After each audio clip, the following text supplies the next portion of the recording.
Places are something that you're going to continue to practice and show the dog the different pictures of the different variations of places that you may have around your house. And the best practice you can do is door knocking.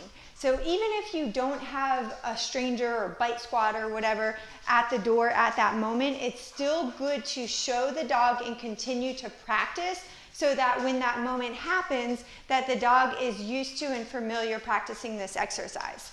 At the doghouse, we have the benefit of having clients coming and going. So the dogs that come through the full service training, we do this setup all the time for them.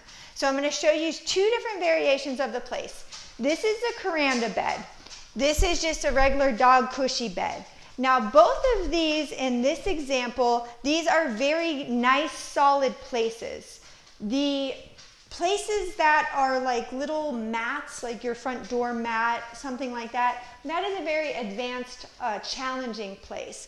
These are a little bit easier because they're elevated off of the ground. Sorry, Ruby.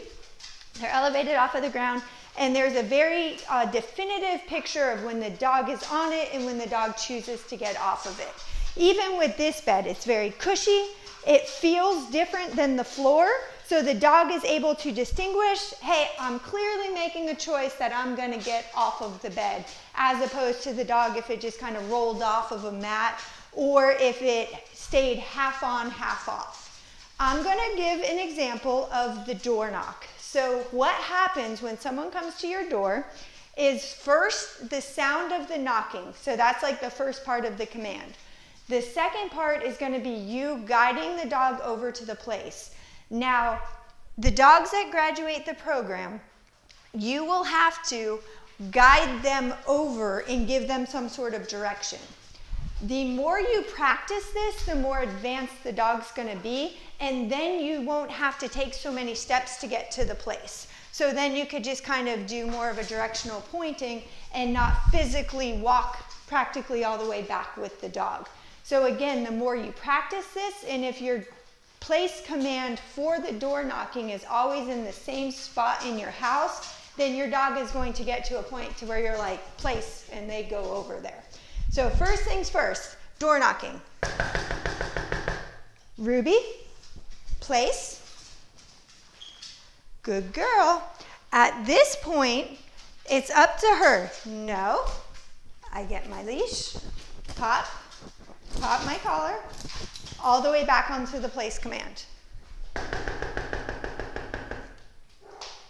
Good girl. That's my good girl. Place.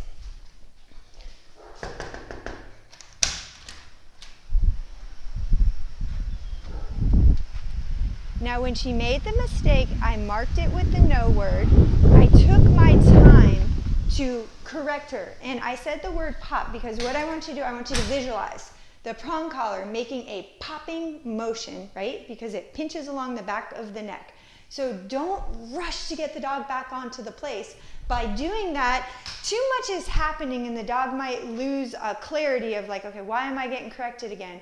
Whereas I took my time, I said, no, correction, correction, correction, and then all the way back on. Now to get her off, I would release her with the okay command. So first I'm going to spend a second telling her how amazing she did. Here's my good girl.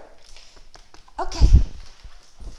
Good. And okay means okay, you're free. You're allowed to get off.